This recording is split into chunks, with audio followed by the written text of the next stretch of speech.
All right, today we're going on an incredible journey across billions of years to tell what is, essentially, a cosmic ghost story. We're going to uncover the secrets behind the life and the death of a star. You've probably seen these pictures, right? These absolutely breathtaking images from deep space. These intricate, glowing clouds of gas that look like, I don't know, cosmic butterflies or celestial eyes. They are, without a doubt, some of the most beautiful objects in the entire universe. But what exactly are we looking at? What incredible process creates these masterpieces? That's the mystery we're here to solve. So, these things are called planetary nebulae. Now, let's just get this out of the way right now. The name is terrible. They have absolutely nothing to do with planets. It was a misnomer from old-timey astronomers. What they really are is an expanding shell of superheated or ionized gas that's been puffed away from a dying star, a star a lot like our own sun. To really understand how a star dies, we have to go all the way back to the very beginning, right? Back to its birth. So let's take a look at how these cosmic giants are forged in dust and gas. Every single star, including our sun, starts its life inside one of these, a molecular cloud.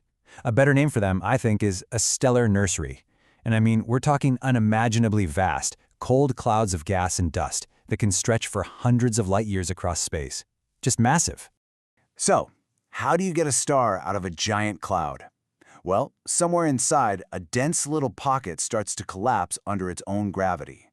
As it all gets squeezed together, friction makes things get hotter and hotter and hotter, and eventually, the core gets so incredibly hot and dense that, boom, nuclear fusion ignites and a protostar, a little baby star, is born.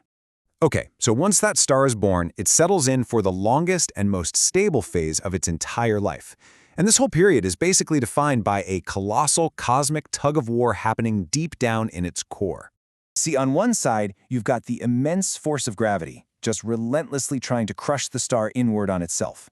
But fighting back, pushing out with just as much force, is the incredible pressure from nuclear fusion happening in the core. That's the engine releasing all that energy. As long as those two forces are in a perfect balance, the star is stable. Now, this long, stable period is called the main sequence.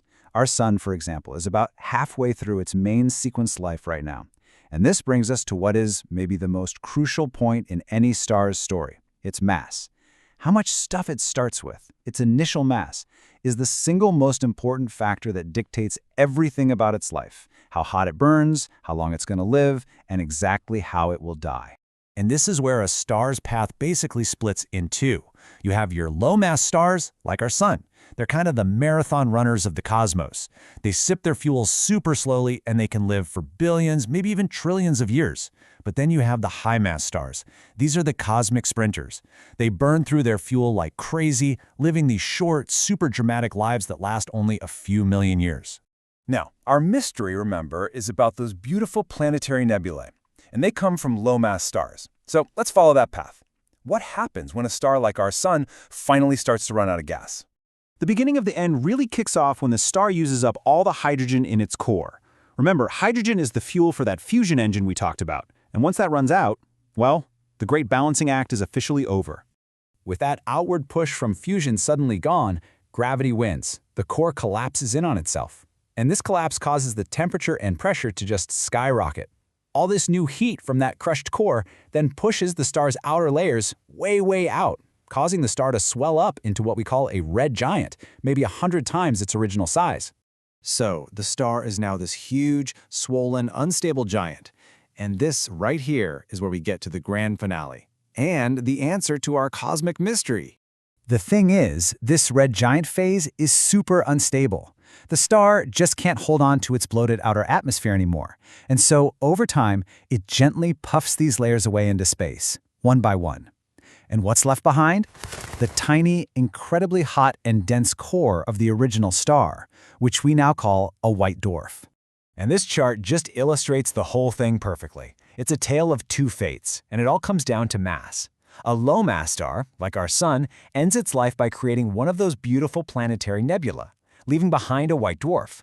But a high-mass star, it goes out with a bang, a cataclysmic supernova explosion, leaving behind an ultra-dense neutron star, or even a black hole. And there it is, the mystery is solved. Those stunning images are planetary nebulae. They are the glowing, expanding shells of gas puffed away by a dying star.